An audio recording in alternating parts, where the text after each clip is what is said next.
Hi friends, welcome to my channel Vihaan's food world. ನಾನು ನಿಮ್ಮ ಶಿಲ್ಪ. ಹೇಗಿದ್ದೀರಾ ಎಲ್ಲರೂ ಚೆನ್ನಾಗಿದ್ದೀರಾ ಅಂದ್ಕೊಂಡಿದ್ದೀನಿ. ನಾನು ತುಂಬ ಚೆನ್ನಾಗಿದ್ದೀನಿ. ಇವತ್ತಿನ ರೆಸಿಪಿ ಕ್ಯಾಪ್ಸಿಕಮ್ ಕರಿ, ದೊಡ್ಡ ಮೆಣಸಿನ್ಕಾಯಿ ಕರಿ ಹೇಗೆ ಮಾಡೋದು ಅಂತ ತಿಳ್ಕೊಳ್ಳೋಣ. ಮೊದಲಿಗೆ ನಾನು ಒಂದು 4 ಸ್ಪೂನಷ್ಟು ಶೇಂಗಾ ಬೀಜ, ಕಡಲೆ ಬೀಜ ಅಂತಾರಲ್ಲ, ಅದು ತೊಗೊಂಡಿದ್ದೀನಿ. ಅದನ್ನು ಸ್ವಲ್ಪ ಚೆನ್ನಾಗಿ ಫ್ರೈ ಮಾಡ್ಕೋಬೇಕು. ಸ್ವಲ್ಪ ಸಿಮ್ಮಲ್ಲೇ ಮಾಡ್ಕೋಬೇಕು, ಇಲ್ಲಾಂದರೆ ಮೇಲೆ ಸೀದೋಗುತ್ತೆ, ಒಳಗಡೆ ಬೆಂದಿರಲ್ಲ, ಒಂಥರ ಮುದ್ದೆ ಮುದ್ದೆ ಥರ ಆಗಿಬಿಡುತ್ತೆ ಪೌಡರು. ಸ್ವಲ್ಪ ಚಿಕ್ಕ ಊರಲ್ಲಿ ಚೆನ್ನಾಗಿ ಫ್ರೈ ಮಾಡ್ಕೋಬೇಕು. ಈಗ 2 ಸ್ಪೂನು ಬಿಳಿ ಎಳ್ಳು, ಸೇಸಮ್ಮೆ ಸೀಡ್ಸ್ ಅಂತಾರಲ್ಲ, ಅದು ತೊಗೊಂಡಿದ್ದೀನಿ. ಇದು ಸ್ವಲ್ಪ ಚಟಪಟ ಸಿಡಿಯೋವರೆಗೂ ಹುರ್ಕೋಬೇಕಾಗುತ್ತೆ. ಹಸಿ ವಾಸನೆ ಎಲ್ಲ ಹೋಗಬೇಕು ಸ್ವಲ್ಪ ಚೆನ್ನಾಗಿ. ಬೇಗ ಬೆಂದ್ಬಿಡುತ್ತೆ, ಇದೇನು ಬೇಗ ಫ್ರೈ ಆಗುತ್ತೆ. ನೋಡಿ, ಸಿಡಿತಾ ಇದೆ ಚಟಪಟ ಅಂತ. ಸಾಕು, ಇಷ್ಟ ಆದರೆ ಸಾಕು, ತೆಗೆದುಬಿಡೋಣ. ಈಗ ನಾನೊಂದು 3 ಸ್ಪೂನಷ್ಟು ಆಯಿಲ್ ತೊಗೊಂಡಿದ್ದೀನಿ. ಈ ಕ್ಯಾಪ್ಸಿಕಮ್ಮನ್ನು ನಾನು 4 ಕ್ಯಾಪ್ಸಿಕಮ್ ತೊಗೊಂಡು ಕಟ್ ಮಾಡಿ ಇಟ್ಕೊಂಡಿದ್ದೀನಿ ಕ್ಯೂಬ್ಸ್ ಥರ. ಇದನ್ನು ನಾವು 1-1.5 ನಿಮಿಷದಷ್ಟು ಫ್ರೈ ಮಾಡಬೇಕು ಸ್ವಲ್ಪ ಆಯಿಲಲ್ಲಿ. ಆಮೇಲೆ ನಾವು ಕರ್ರಿ ಜೊತೆ ಒಂದೇ ಸಾರಿ ಫ್ರೈ ಮಾಡಿದ್ರೆ ಬೇಗ ಮೆತ್ತಗಾಗಿಬಿಡುತ್ತೆ. ಇದು ಕ್ಯಾಪ್ಸಿಕಮ್ ಸ್ವಲ್ಪ ಬಾಯಿಗೆ ಕ್ರಂಚಿಯಾಗಿ ಸಿಗಬೇಕು ನಾವು ಕರಿ ತಿನ್ನಬೇಕಾದ್ರೆ. ಇಲ್ಲಾಂದರೆ ಚೆನ್ನಾಗಿರಲ್ಲ. ಕ್ರಂಚಿಯಾಗಿ ಸಿಕ್ಕರೆ ಚೆನ್ನಾಗಿರುತ್ತೆ. ಇದು ಕ್ಯಾಪ್ಸಿಕಮ್ ಬೇಗ ಬೆಂದು ಒಂಥರ ಸಾಫ್ಟಾಗಿ ಬೆಣ್ಣೆ ಥರ ಆಗೋಗುತ್ತೆ. ಅದಕ್ಕೋಸ್ಕರ ನಾವು ಸ್ವಲ್ಪ ಈಗ ಫ್ರೈ ಮಾಡಿ ಎತ್ತಿಟ್ಕೋಬೇಕು. ಆಮೇಲೆ ಮಿಕ್ಸ್ ಮಾಡಿಕೊಂಡು ತುಂಬ ಚೆನ್ನಾಗಿರುತ್ತೆ.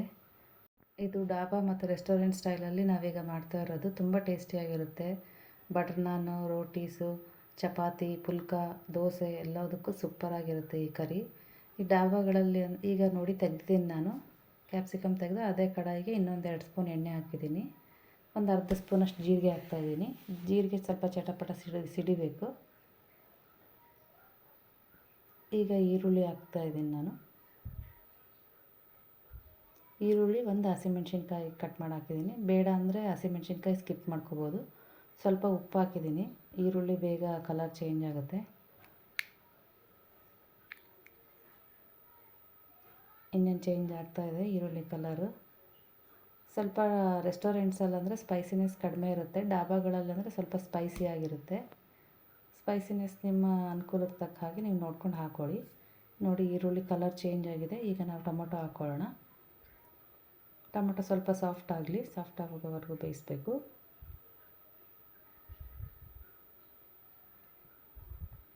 ಬೇಗ ಸಾಫ್ಟ್ ಆಗುತ್ತೆ ಟೊಮೊಟೊ. ನಾವು ಉಪ್ಪು ಹಾಕಿದ್ದೀವಲ್ಲ ಆಲ್ರೆಡಿ. ಈಗ ನಾನು ಶುಂಠಿ ಬೆಳ್ಳುಳ್ಳಿ ಪೇಸ್ಟ್ ಹಾಕೋತಾ ಇದ್ದೀನಿ. ಸ್ವಲ್ಪ ಇದೊಂದು 30 ಸೆಕೆಂಡ್ಸ್ ಫ್ರೈ ಮಾಡ್ಕೋಬೇಕು. ಅದು ಶುಂಠಿ ಬೆಳ್ಳುಳ್ಳಿ ಪೇಸ್ಟು ಹಸಿ ವಾಸನೆ ಹೋಗಬೇಕು. ಈಗ ಅರ್ಧ ಸ್ಪೂನ್ ಅರಿಶಿಣ, 1 ಸ್ಪೂನು ಅಚ್ಚ ಖಾರದ ಪುಡಿ, 1 ಸ್ಪೂನ್ ಧನಿಯಾ ಪೌಡರು, ಒಂದು ಅರ್ಧ ಸ್ಪೂನ್ ಜೀರಿಗೆ ಪುಡಿ, ಜೀರಾ ಪೌಡರು. ಇದು ಒಂದು 30 ಸೆಕೆಂಡ್ಸ್ ನಾವು ಫ್ರೈ ಮಾಡ್ಕೋಬೇಕಾಗುತ್ತೆ. ಅದು ಪೌಡರ್ಸ್ ಎಲ್ಲ ಸ್ಪೈಸಸ್ ಸ್ವಲ್ಪ ಹಸಿ ವಾಸನೆ ಹೋಗಬೇಕು, ಅಲ್ಲಿವರೆಗೂ ಫ್ರೈ ಮಾಡ್ಕೋಬೇಕು. ಈಗ ನಾವು ಒಂದು ಅರ್ಧ ಕಪ್ಪಷ್ಟು ನೀರು ಹಾಕೋಬೇಕಾಗುತ್ತೆ. ಸ್ವಲ್ಪ ಗ್ರೇವಿ ಕನ್ಸಿಸ್ಟೆನ್ಸಿ ನೋಡ್ಕೊಂಡು ಹಾಕ್ಕೊಳ್ಳಿ.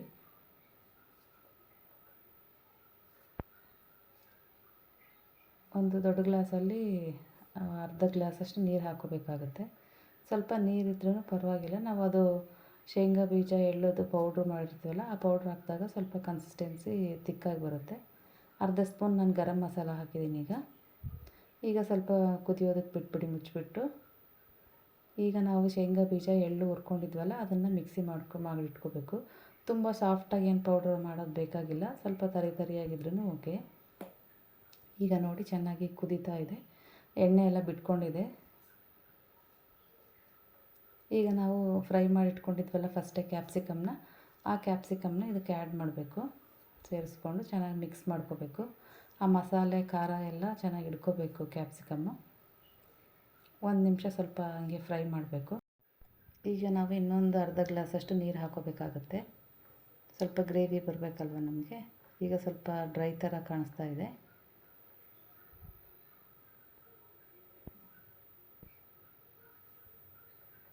ಈಗ ಸ್ವಲ್ಪ ಇನ್ನೊಂದು ಅರ್ಧ ಗ್ಲಾಸಷ್ಟು ನೀರು ಹಾಕ್ಕೊಳ್ಳಿ. ನೀರು ಹಾಕ್ಕೊಂಡು ನಾವೀಗ ಪೌಡ್ರ್ ಮಾಡಿಟ್ಕೊಂಡಿದ್ವಲ್ಲ, ಸ್ವಲ್ಪ ಇದು ಕುದಿ ಬರಲಿ, ಮುಚ್ಚಿಡೋಣ ಸ್ವಲ್ಪ ನಾವೀಗ. ನೋಡಿ, ಕುದೀತಾ ಇದೆ ಈಗ ನಾವು ಅದು ಶೇಂಗಾ ಬೀಜ ಮತ್ತು ಎಳ್ಳು ಹಾಕಿ ಪೌಡ್ರ್ ಮಾಡಿದ್ವಲ್ಲ, ಆ ಪೌಡರ್ನ ನೋಡಿಕೊಂಡು ಕನ್ಸಿಸ್ಟೆನ್ಸಿ ನಿಮಗೆ ಗ್ರೇವಿ ಯಾವ ಕನ್ಸಿಸ್ಟೆನ್ಸಿಗೆ ಬೇಕೋ ಅದು ನೋಡಿಕೊಂಡು 2-3 ಸ್ಪೂನ್ ಬೇಕಾಗುತ್ತೆ ಪೌಡರ್. ಅದು ಹಾಕಿ ಚೆನ್ನಾಗಿ ಮಿಕ್ಸ್ ಮಾಡ್ಕೋಬೇಕು.